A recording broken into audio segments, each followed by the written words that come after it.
என்னது காலிஃப்ளவர்ல புழுவா? இதுதான் நம்ம இப்போ சமைச்சு சாப்பிட போகிறோம்.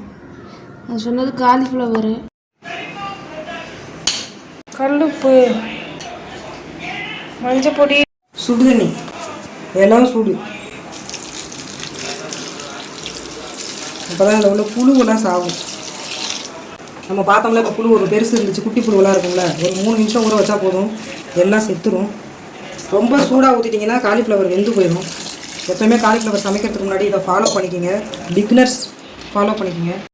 தேவையான மசாலா பார்த்துக்கோங்க. தேங்காய், பூண்டு, இஞ்சி, ஜீரகம், மிளகு,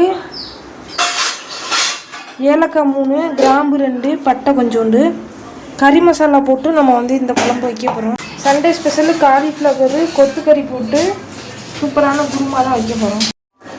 இதோட கசகசா சேர்த்துக்கிட்டா இன்னும் கொஞ்சம் டேஸ்ட்டாக இருக்கும். அடுத்து முந்திரி பருப்பு கொஞ்சம் வச்சுக்குவோம். எல்லாத்தையும் மிக்சி ஜாரில் போட்டு நல்லா அரைச்சி எடுத்துக்குவோம். 6 தக்காளி நறுக்கி இருக்கு. வேணா பத்தலைன்னா இன்னும் கூட புளிப்புக்கு தக்கனா சேர்த்துக்குவோம். காலிஃப்ளவர் பார்த்தீங்கன்னா 2 வாட்டி நல்லா அலசியாச்சு. சுடுதண்ணிலே ஒரு வாட்டி ஊற வச்சாச்சு. புழுவெல்லாம் போயிடுச்சு. மசாலா பார்த்தீங்கன்னா அரைச்சி எடுத்தா எப்போவுமே கொஞ்சம் குறைன்னு அரைங்க. அம்மியில் அரைக்கிறப்பல அப்போ தான் குழம்பு டேஸ்ட்டாக இருக்கும். எண்ணெயை ஊற்றிக்கலாம். பொடியாக நறுக்கில் வெங்காயத்தை போட்டுக்கலாம். கொத்துக்கறியை நல்லா அலசிக்கோங்க. ஒரு வாட்டி அலசுனா போதும், நிறைய தடவை அலசுனா டேஸ்ட் இருக்காது. கருவேப்பிலையை போட்டுக்குவோம். கொத்துக்கறியை போட்டுக்குவோம். போடுங்க. மஞ்சள் பொடியை போட்டுக்குவோம். உப்பு தேவையான அளவு போட்டுக்கோங்க. 5 நிமிஷம் எண்ணெயிலே வதக்கிக்கோங்க. மூடி வைக்க வேணாம். இதோட வந்து கேரட்டு, பீன்ஸு, உருளைக்கிழங்கு என்ன வேணால் சேர்த்துக்கோங்க. காய்கறி அதிகமாக சேர்க்க டேஸ்ட் இன்னும் கொஞ்சம் நல்லாயிருக்கும். அடுத்து காலிஃப்ளவரை வச்சு எப்படி கிரேவி பண்ணுறதுன்னு ஒரு வீடியோ போடுவோம், மறக்காமல் பாருங்கள். இப்போ 5 நிமிஷம் ஆயிடுச்சு. நம்ம காலிஃப்ளவரை சேர்த்துக்கலாம்.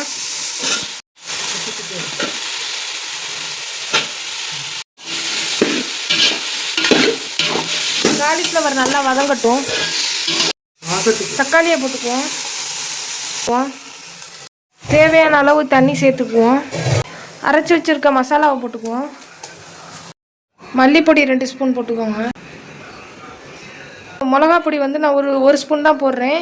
உங்களுக்கு காரம் பிடிக்குன்னா நீங்கள் எக்ஸ்ட்ரா 1 ஸ்பூன் கூட போட்டுக்கலாம். வந்து இந்த ஸ்டேஜில் நீங்கள் தக்காளி போட்டுட்டீங்க. இப்போ தக்காளி போட்டு உங்களுக்கு புளிப்பு பத்தலைன்னா தயிர் கூட நீங்கள் கொஞ்சம் சேர்த்துக்கலாம். வந்து இப்போ தயிர் கொஞ்சம் சேர்க்க போகிறேன். புளிப்பே இல்லை, அதனால தயிர் கொஞ்சம் சேர்த்துக்கிட்டாச்சு. இந்த குருமா பார்த்தீங்கன்னா எல்லாத்துக்குமே சூப்பராக இருக்கும். சப்பாத்தி, தோசை, சாதம் எல்லாத்துக்குமே நல்லா இருக்கும் டேஸ்ட்டாக. ஒரு 10 நிமிஷம் நல்லா கொதிக்கட்டும். நம்ம மூடி வச்சுக்குவோம். மூடி போட்டு கொதிக்க விடுவோம். நல்லா கொதிச்சிருச்சு. வாசமாக இருக்குது, நல்லா மணக்குது குருமா. இறக்க போகும்போது நெய் கொஞ்சம் போட்டு இறக்குனீங்கன்னா இன்னும் கொஞ்சம் டேஸ்ட்டு வந்து சூப்பராக இருக்கும். மல்லித்தலையும் சேர்த்து போட்டு இறக்கிருங்க, அவ்வளோதான். அருமையான காலிஃப்ளவர் குருமா, கொத்துக்கறி குருமா ரெடி ஆயிடுச்சு. இது மாதிரி செஞ்சு சாப்பிட்டு பாருங்கள். டேஸ்ட்டு சும்மா அல்டிமேட்டாக இருக்கும். நம்ம 100 கிராம் கறி வாங்கியிருக்கோம். காலிஃப்ளவர் ஃபுல்லாகவே கறியோட டேஸ்ட் அப்படியே இறங்கிருச்சு. இப்போ வந்து நல்லா கறி குழம்பே தூக்கி சாப்பிட்ற அளவுக்கு காலிஃப்ளவர் குருமா வந்து ரெடி ஆயிடுச்சு. நல்ல டேஸ்ட்டாக இருக்குது. மறக்காமல் ட்ரை பண்ணி பாருங்கள். வீடியோ பிடிச்சிருந்தா மறக்காமல் சப்ஸ்கிரைப் பண்ணுங்கள். அப்படியே லைக் பண்ணுங்கள், ஷேரும் பண்ணி விட்ருங்க.